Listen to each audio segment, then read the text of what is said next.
Hello everyone.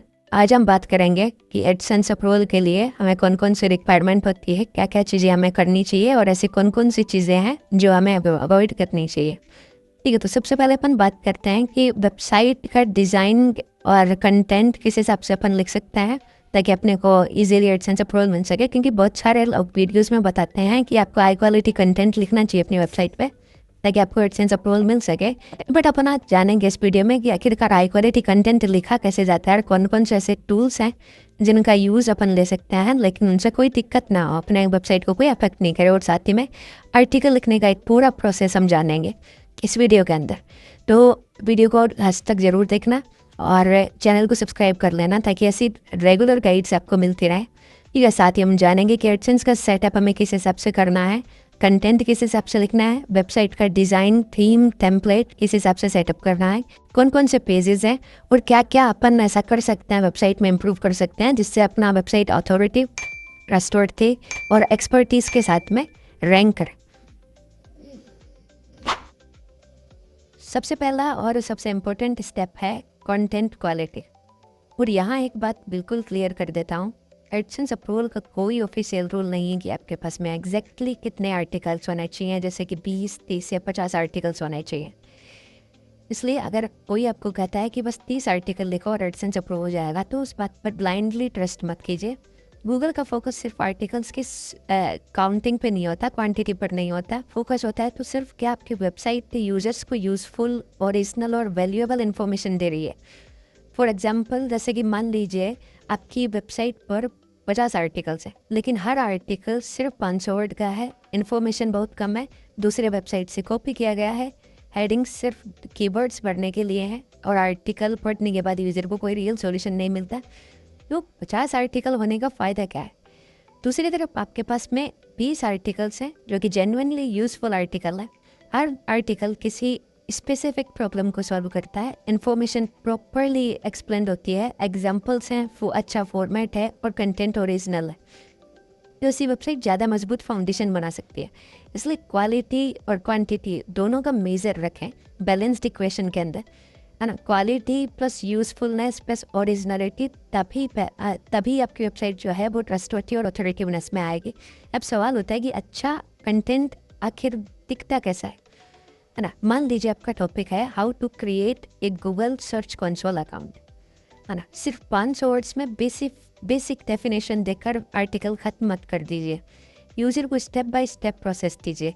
बताइए कि account कैसे बनाना है, प्रॉपर्टी कैसे ऐड करनी है, वेबसाइट कैसे इंडेक्स करवानी है, लिस्ट कैसे करनी है, वेरिफिकेशन कैसे होता है, साइट मैप कैसे सबमिट करना है, कॉमन एरर्स क्या है और उन्हें कैसे फिक्स करना है। यानी यूज़र आपके आर्टिकल को पढ़ने के बाद में अपना काम पूरा कर सके। यही है हेल्पफुल कंटेंट। दूसरी बड़ी गलती है एआई कंटेंट। आज बहुत से लोग ChatGPT या दूसरे एआई टूल्स से 100 आर्टिकल्स जनरेट करके सीधे वेबसाइट पर पब्लिश कर देता है। एआई टूल्स इस्तेमाल करना अपने आप में प्रॉब्लम नहीं है। प्रॉब्लम तब आती है जब content low quality, repetitive, inaccurate या बिना ह्यूमन रिव्यू के प्रकाशित किया जाए या पब्लिश किया जाए। अगर एआई से कंटेंट बनाते हैं तो उसे खुद पढ़िए, फैक्ट्स वेरीफाई कीजिए, एग्जाम्पल्स ऐड कीजिए उसमें, जहाँ ज़रूरत हो वहाँ अपनी एक्सपर्टीज़ और प्रैक्टिकल एक्सपीरियंस जोड़िए। और सबसे इम्पोर्टेंट, आर्टिकल को ऐसा बनाइए कि वह सिर्फ सर्च इंजन के लिए नहीं, एक रियल इंसान के लिए लिखा हुआ लगे। तीसरी जो सबसे बड़ी गलती है वो है कीवर्ड स्टफिंग।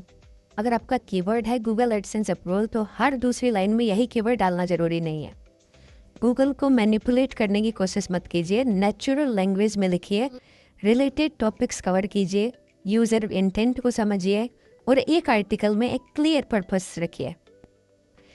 स्टेप फर्स्ट की फाइनल चेकलिस्ट मैं आपको दे देता हूँ, है ना। एप्लीकेशन से पहले चेक करें क्या आपका कंटेंट ओरिजिनल है, क्या आर्टिकल्स जेन्युइनली यूजफुल है, क्या कंटेंट पढ़ने में आसान है, क्या इम्पोर्टेंट क्लेम्स फैक्चुअली एक्यूरेट है, क्या कंटेंट सिर्फ कीवर्ड्स के लिए नहीं लिखा गया है, वो सबसे इम्पोर्टेंट, क्या कोई रियल यूज़र आपकी वेबसाइट से अपना सवाल सॉल्व कर सकता है, जो उसकी क्वेरी है वो सॉल्व कर सकता है। अगर इसका जवाब हाँ है तो आप सही डायरेक्शन में करेंगे। अपने स्टेप 2 की जो कि है कि वेबसाइट को कंप्लीट और ट्रस्टवर्थी कैसे बनाएं। तो देखिए, जैसे कि सेकेंड स्टेप है ये, तो यहाँ बहुत से बिगिनर्स बहुत बड़ी गलती कर देते हैं 30 आर्टिकल पब्लिश करते हैं और सीधे एडसेंस के लिए अप्लाई कर देते हैं, लेकिन वेबसाइट पर बेसिक इन्फॉर्मेशन ही मिसिंग होती है। आपकी वेबसाइट पर कम से कम एसेंशियल पेजेस प्रॉपरली अवेलेबल होने चाहिए, जैसे कि about us, contact us, privacy policy, terms and condition, editorial policy, copyright policy, है ना। और जहाँ आपकी वेबसाइट के नेचर के हिसाब से ज़रूरी हो वहाँ डिस्क्लेमर भी आपको डालना चाहिए।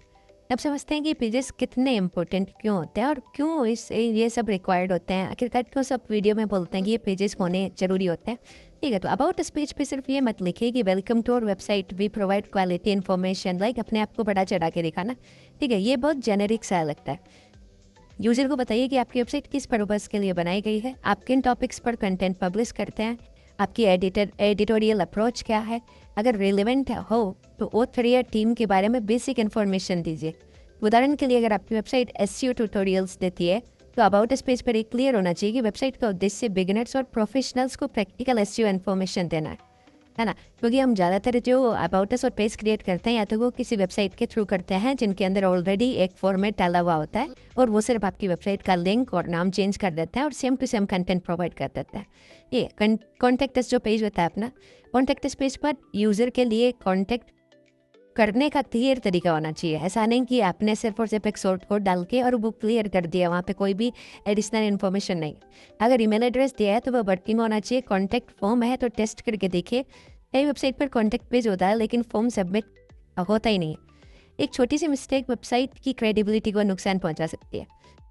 अब आते हैं प्राइवेसी पॉलिसी पेज पर। प्राइवेसी पॉलिसी पेज को इग्नोर मत कीजिए। अगर आपकी वेबसाइट कुकीज़, एनालिटिक्स, एडवर्टाइजिंग या किसी प्रकार का यूज़र डाटा प्रोसेस करती है तो प्राइवेसी इन्फॉर्मेशन प्रॉपरली एक्सप्लेन करनी चाहिए आपको। लेकिन ध्यान रखें, सिर्फ इंटरनेट से किसी दूसरी वेबसाइट की प्राइवेसी पॉलिसी कॉपी करके पेस्ट मत कीजिए। अपनी वेबसाइट के एक्चुअल प्रैक्टिसेस के हिसाब से पॉलिसी तैयार करें। फिर आता है अपना टर्म्स एंड कंडीशंस का पेज। हर वेबसाइट के लिए एग्जैक्ट रिक्वायरमेंट अलग हो सकती है, लेकिन अगर आपकी website services, user account, downloads, tools या अदर फंक्शनैलिटी देती है तो टर्म्स को क्लियरली डिफाइन करना यूजफुल होता है। नेक्स्ट जो अपना प्रोसेस होता है वो पेज होता है डिस्क्लेमर पेज। अगर आपकी website finance, health, legal, education, technology या किसी अदर एडवाइस बेस्ड टॉपिक पर है तो रिलेवेंट डिस्क्लेमर्स इंपॉर्टेंट हो सकते हैं। लेकिन डिस्क्लेमर को सिर्फ अप्रूवल के लिए एक फेक पेज की तरह मत बनाइए कि सिंपल सा 4 शॉर्ट्स का कंटेंट लिख दिए। और ज़्यादातर हम जो कंटेंट बनाते हैं वो इसी हिसाब से बनाते हैं। उसे आपकी वेबसाइट के एक्चुअल कंटेंट से रिलेवेंट होना जरूरी है।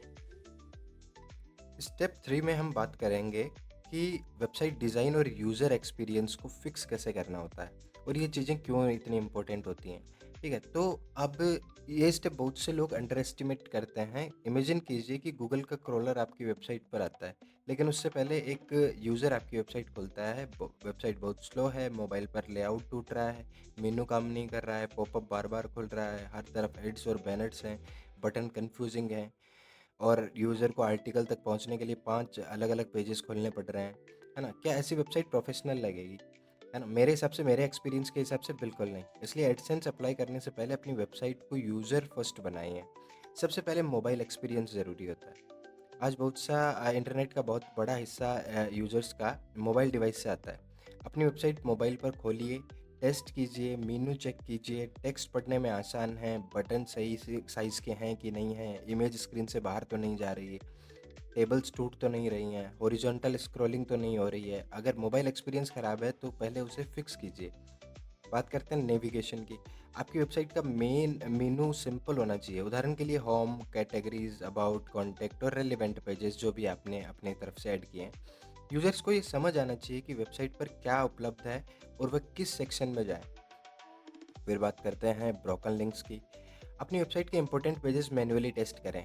ठीक है, क्या मेनू लिंक काम कर रहे हैं अच्छी तरीके से, क्या कैटेगरी पेजेस के खुल रहे हैं, क्या इंटरनल लिंक्स सही जगह जा रहे हैं, परफेक्ट एंकर दिया है उनसे रिलेटेड, क्या कोई इंपॉर्टेंट पेज 404 एरर जिसे बोलते हैं एरर पेज वो दे रहा है।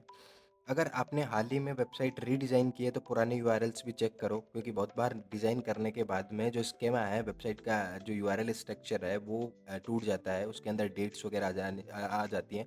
अगर आपको पता होगा, आप ब्लॉगर आपने कभी यूज़ किया है, तो उसके अंदर जब भी हम कोई कंटेंट पब्लिश करते हैं और फिर यूआरएल को चेक करते हैं, तो उसमें डोमेन के जस्ट बाद में डेट आता है कि किस डेट को फिक्स हुआ है, और उसके बाद में जो है वो आर्टिकल का पूरा स्लैंग आता है, जो यूआरएल स्लैंग होता है वो।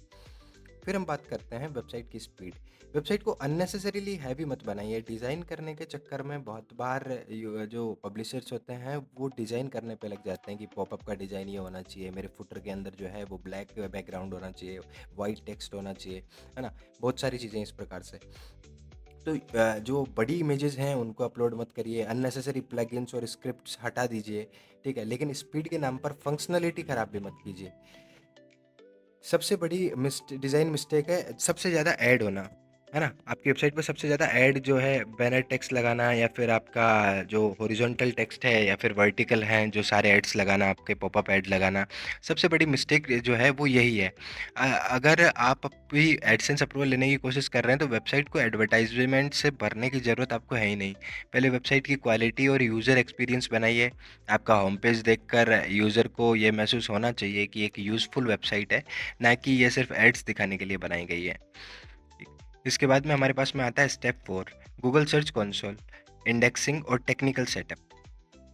ये टेक्निकल साइड है और यहाँ भी बिगिनर्स कई मिस्टेक करते हैं। सबसे पहले आपकी वेबसाइट प्रॉपर्ली एक्सेसिबल होनी चाहिए, कि कोई भी यूज़र किसी भी टेरिटरी में, किसी भी जियो लोकेशन से यदि आपकी वेबसाइट ओपन कर रहा है, तो आपकी वेबसाइट जो है वो प्रॉपर्ली एक्सेसिबल होनी चाहिए, ओपन होनी चाहिए उसके पास में। अगर आपकी वेबसाइट बार-बार 500 एरर दे रही है, एरर 500 दे रही है, मतलब कि सर्वर डाउन रहता है, एचटीटीपीएस इश्यू है, या पेजेस प्रॉपर्ली लोड नहीं होते हैं, तो पहले टेक्निकल प्रॉब्लम्स को फिक्स करें। जैसे कि एचटीटीपीएस आता है अपने पास में पहला। अगर आपकी वेबसाइट पर एचटीटीपीएस पर प्रॉपर्ली एक्सेसिबल नहीं है, ठीक है? तो आपको ये चेक करना चाहिए कि एचटीटीपी से एचटीटीपीएस जो है वो रिडायरेक्ट सही है कि नहीं है। डब्ल्यू और नॉन डब्ल्यू वर्जन का प्रिफर्ड वर्जन प्रॉपर्ली कॉन्फ़िगर्ड है कि नहीं है, मिक्स्ड कंटेंट एरर तो नहीं है ना? फिर आता है गूगल सर्च कंसोल। अपनी वेबसाइट को गूगल सर्च कंसोल में वेरीफाई करें, फिर साइट मैप को सबमिट करते हैं, ठीक है? आमतौर पर वर्डप्रेस और कई मॉडर्न जो सीएमएस ऑटोमेटिकली एक्सएमएल जनरेट कर देते हैं अपने को साइट मैप, ठीक है? लेकिन साइट मैप बन जाना काफ़ी नहीं होता है, उसमें सही यूआरएल है या नहीं है ये भी चेक करें, ठीक है? प्रॉपरली जो आपका एक इमीडिएट फंक्शनैलिटी होती है कि आप नए कंटेंट जो है वो ऐड किया, ठीक है? ऐड करते ही साइट मैप रिक्रॉल करें, साइट मैप में वो पेज आना चाहिए, आप वो भी स्लैंग लगा के आपके डोमेन के हिसाब से। अगर रैंक में आप यूज़ कर रहे हैं तो वहाँ पे साइट मैप अंडरस्कोर एक्सएमएल करके, इंडेक्स एक्सएमएल करके आप उसे चेक कर सकते हैं। इंडेक्सिंग में सबसे बड़ी बात ये होती है कि एडसेंस अप्रूवल के लिए ये कोई यूनिवर्सल रूल तो है नहीं कि हर आर्टिकल इंडेक्स होना चाहिए, या पहले 30 आर्टिकल जो हैं वो इंडेक्स होने चाहिए। ऐसा कोई फिक्स्ड ऑफिशियल थ्रेशोल्ड नहीं है इसका। लेकिन अगर आपकी वेबसाइट का इंपॉर्टेंट कंटेंट गूगल में डिस्कवर नहीं हो रहा है, या साइट में क्रॉलिंग इंडेक्सिंग प्रॉब्लम है, तो आपको पहले उन सब चीज़ों को, ये technical issue, basic technical issue हैं जो आपको सोल्व करने चाहिए। सर्च कंसोल में देखिए पेज कितने इंडेक्स्ड हैं, इंपॉर्टेंट पेजेस एक्सक्लूडेड तो नहीं है, 404 एरर है कि नहीं है, सर्वर एरर तो नहीं है, किसी यूआरएल को पर्टिकुलरली या फिर जानबूझ के जो है वो ब्लॉक तो नहीं किया जा रहा है। robots.txt जो है उसके अंदर, फाइल के अंदर जो है आपका ब्लॉकिंग इशू सारा दिखाता है, वो आप देख लेना।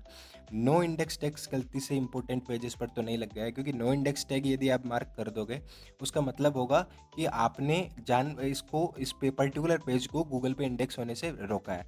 तो वो भी आप चेक कर सकते हैं, ठीक है? तो इसके लिए योस्ट एसईओ आप यूज़ करते हैं या फिर रैंक मैथ यूज़ करते हैं, तो उनके अंदर आप अपने हिसाब से इसको चेक कर सकते हैं। साइट मैप्स और robots.txt, इनके अंदर एक बात और ध्यान देने लायक है। अगर आपने robots.txt में गलती से पूरे वेबसाइट को ही ब्लॉक कर दिया है, तो गूगल आपके पेज की स्क्रॉल करेगा कैसे?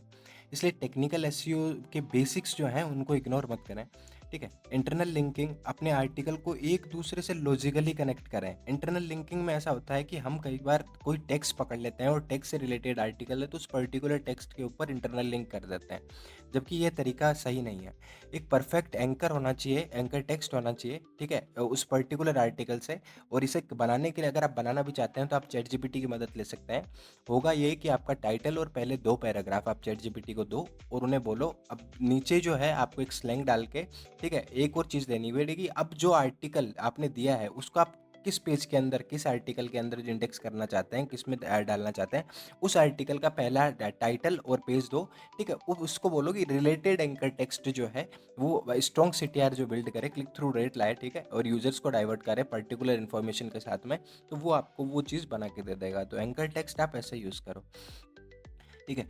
जैसे कि मान लीजिए आपने आर्टिकल लिखा how to create a website, और दूसरा आर्टिकल है how to submit your website to Google Search Console. जहाँ नेचुरली रिलेवेंट हो वहाँ एक आर्टिकल दूसरे आर्टिकल को लिंक करना चाहिए। ऐसा नहीं है कि ये ज़रूरी होता है कि हर पोस्ट के अंदर आपको लिंकिंग ज़रूरी है। इससे यूज़र को रिलेटेड इन्फॉर्मेशन आसानी से मिलती है और वेबसाइट का जो आर्किटेक्ट और स्ट्रक्चर है वो भी मजबूत होता है।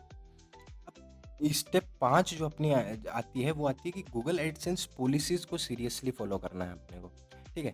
आपकी वेबसाइट कितनी सुंदर है, कितने आर्टिकल हैं, कितना ट्रैफिक है, अगर आपका कंटेंट गूगल एडसेंस पॉलिसीज़ के खिलाफ है तो अप्रूवल की उम्मीद करना भी गलत है, ठीक है। इसलिए एप्लीकेशन सबमिट करने से पहले पूरी वेबसाइट का पॉलिसी ऑडिट करें। कॉपीराइट कंटेंट, दूसरी वेबसाइट से आर्टिकल कॉपी करना, क्योंकि बहुत सारे हमने जब हम वीडियो बनाते हैं तो हम यूट्यूब पे थोड़ा सा रिसर्च करते हैं इस चीज़ के बारे में कि कौन से ये लोग क्या बता रहे हैं, ठीक है। तो इसमें एक चीज़ बड़ी देखने को मिलती है कि कॉपीराइट कंटेंट को आपने, किसी ने बताया कि कॉपीराइट कंटेंट लिया, आपने कॉपी किया, कॉपी करके किसी टूल में डाला, वो उसको ह्यूमनाइज करके दे देगा आपको। तो इसका मतलब है ह्यूमनाइज नहीं करके दे रहा है वो आपको, पहले तो वो जो कंटेंट लिखा है वो उसे तोड़ेगा, तो ग्रामरली जो है वो इनकरेक्ट हो जाएगा वो कंटेंट वहीं पे। फिर बाद में वो दोबारा से जो पैराफ्रेज करके आपको आर्टिकल जनरेट करके देगा, उसमें वो स्क्रैप्ड कंटेंट पॉलिसी जो है वो हिट करेगा सीधी। तो एडसेंस अप्रूवल मिलना वहाँ पे आपको मिलना ही नहीं है। दूसरी है कि दूसरों की इमेजेस बिना परमिशन के इस्तेमाल करना, ठीक है। मूवी पोस्टर हो गया, सेलिब्रिटीज़ की फ़ोटो हो गई, न्यूज़ इमेज हो गई, या फिर कॉपीराइट ग्राफिक्स को सिर्फ गूगल इमेजेस से उठाकर अपनी वेबसाइट पर सीधे पब्लिश करना, है ना। सेव ये जो है वो सेफ एजम्पशन नहीं है, ठीक है। इमेजेस के लिए प्रॉपरली लाइसेंस्ड या लीगली यूजेबल रिसोर्सेज का इस्तेमाल करें। इल्लीगल कंटेंट हो गया, इल्लीगल एक्टिविटीज़ को प्रमोट करने वाला कंटेंट आपकी मोनेटाइजेशन एलिजिबिलिटी को नुकसान पहुंचा सकता है, जैसे कि एडल्ट कंटेंट, डेंजरियस और हार्मफुल कंटेंट, मिसलीडिंग कंटेंट, ठीक है। अगर टाइटल है गूगल एडसेंस अप्रूवल इन 5 मिनट्स और आर्टिकल में कोई ऐसा वास्तविक प्रोसेस ही नहीं है, कोई प्रैक्टिकल एडवाइस नहीं है, प्रैक्टिकल एक्सपीरियंस नहीं है, ठीक है, कोई कॉमन जो है वो किसी का रिसोर्स लिया हुआ नहीं है आपका, आपने कि ठीक है कि हमने इनसे बात करी है, ठीक है, इनसे बात करने पे हमें ये पता लगा ये 5 साल से इस इंडस्ट्री में है, ठीक है, तो वो थोड़ा सा ऑथोरेटिवनेस लगता है कि आपने वाकई में इसके पीछे जो है वो रिसर्च करी है, राइट। तो इन सब चीज़ों का ध्यान रखें। फेक ट्रैफिक से बचना बहुत ज़रूरी है इसमें, ठीक है, कि ये भी चीज़ आता है ना। डेंजरस मिस्टेक सबसे बड़ी यही है, अपने फ्रेंड्स को बार बार एड्स क्लिक करने के लिए करना, ठीक है, ट्रैफिक खरीद कर ये सोचना कि यार अप्रूवल जल्दी मिल जाएगा, व्हाट्सएप पे शेयर कर देते हैं शुरू शुरू में। देखो व्हाट्सएप पे शेयर करने का मतलब ये नहीं व्हाट्सएप से ट्रैफिक आप लेके आ जाएंगे, बट दिक्कत ये होगा कि वहाँ पे बाउंस रेट की एबिलिटी ज़्यादा होगी। आपके पास व्हाट्सएप ग्रुप होंगे, कम्युनिटीज़ होंगी व्हाट्सएप की, ठीक है, अब उसके अंदर उससे रिलेटेड आपने वेबसाइट नहीं बना रखी है, कोई आर्टिकल ऐसा है जिसके ऊपर यूज़र आया और 2 सेकंड के अंदर वापस चला गया, 5 सेकंड में, 10 सेकंड में वापस चला गया, ठीक है, तो ये बाउंस रेट बढ़ाएगा। कम से कम यूज़र जहाँ से आ रहा है तो यूज़र के लिए कंटेंट ऐसा रखो कि कम से कम पढ़े तो सही, आधा आधा अधूरा कम से कम 4-5 मिनट उसके ऊपर बिताए, ठीक है। बोट्स हो गया, बोट से ट्रैफिक लाना, ऑटोमेटेड ट्रैफिक और इनवैलिड क्लिक्स से बिल्कुल आपको दूर रहना है, इन सब चीज़ों को करना ही नहीं है। एडसेंस में सिर्फ ट्रैफिक की क्वांटिटी इंपॉर्टेंट नहीं है, ट्रैफिक की क्वालिटी और लेजिटिमिटी, जो लेजिटिमेसी होती है वो भी इंपॉर्टेंट है ना। और इसमें एक फाइनल मैं आपको बता देता हूँ, ठीक है, नंबर्स के साथ में, कि एडसेंस अप्लाई करने से पहले ये 10 पॉइंट फाइनल ऑडिट करें आप, ठीक है। कि एप्लीकेशन सबमिट करने से पहले अपनी वेबसाइट खोलिए और एक एक चेक करना है आपको। क्या चेक करना है? पहला है, क्या वेबसाइट का मेन पर्पस क्लियरली समझ आता है। दूसरा नंबर है, क्या आपकी वेबसाइट पर जेन्युइनली यूजफुल ओरिजिनल कंटेंट है। नंबर 3 है, क्या वेबसाइट पे अबाउट अस पेज कंप्लीट है, कॉन्टैक्ट अस पेज कंप्लीट है, प्राइवेसी पॉलिसी जो है वो रिलेवेंट है आपकी वेबसाइट के अनुसार, आपके कंटेंट के अनुसार, है ना। टर्म्स और डिस्क्लेमर आपकी वेबसाइट के हिसाब से अप्रोप्रिएट हैं कि नहीं है, वेबसाइट मोबाइल पर प्रॉपर्ली काम करती है कि नहीं है, इंपॉर्टेंट पेजेस एक्सेसिबल हैं कि नहीं है, टेक्निकली आपका वेबसाइट का जो स्ट्रक्चर है वो हेल्दी है कि नहीं है, क्या आपकी वेबसाइट कॉपीराइट, मिसलीडिंग कंटेंट और अदर पॉलिसी इश्यूज से फ्री है कि नहीं है, क्या आपने खुद एक नॉर्मल विजिटर की तरह वेबसाइट को पूरा इस्तेमाल करके देखा है, ठीक है। अगर इन 10 सवालों के जवाब का अब इन 10 सवालों का कोई जवाब आपके पास है या फिर ऐसा लगता है कि नहीं है, तो अभी एडसेंस एप्लीकेशन सबमिट मत कीजिए, पहले वेबसाइट को इम्प्रूव करना ज़रूरी है, ठीक है। कॉमन मिस्टेक जो मैं आपको बता देता हूँ, जो करना नहीं चाहता है बिगिनर, लेकिन हड़बड़ी में, जल्दीबाजी में वो चीज़ें हो जाती हैं, है ना? मैंने भी ये चीज़ें एक्सपीरियंस की है 2019 से, जब मैं एडसेंस अप्रूवल लेता था, तो उसमें पता लगा, तो मेरे को 6 महीने तक कोई एडसेंस अप्रूवल नहीं मिला था। इसमें अप्रूवल मिलना तो दूर, अकाउंट ही अप्रूव नहीं हुआ था एडसेंस का, ग्रीन टिक प्रोफाइल जिसे बोलते हैं, ठीक है? तो ये सारी चीज़ें आपको ध्यान रखनी है, ठीक है? जो कॉमन मिस्टेक्स हैं उनमें आता है कि 10 आर्टिकल लिख के अप्लाई करना, ये आपको नहीं करना है। एआई से बल्क कंटेंट जनरेट करना, फिर उनमें जो है पैराग्राफ पैराग्राफ करके उनका और एक दूसरे आर्टिकल में चिपका देना, ये आपको नहीं करना है। दूसरी वेबसाइट की एग्जैक्ट इन्फॉर्मेशन कॉपी करना नहीं, और ये नहीं करना है आपको। फेक ट्रैफिक से आपको नहीं लाना है, फेक ट्रैफिक अपनी वेबसाइट पे। सिर्फ होम पेज पर काम करना है ना, गूगल और यूजर्स आपकी वेबसाइट पूरा देखते हैं, ऐसा नहीं है। एक अच्छा होम पेज खराब आर्टिकल्स और ब्रोकन पेजेस को कंपनसेट नहीं कर सकता, है ना?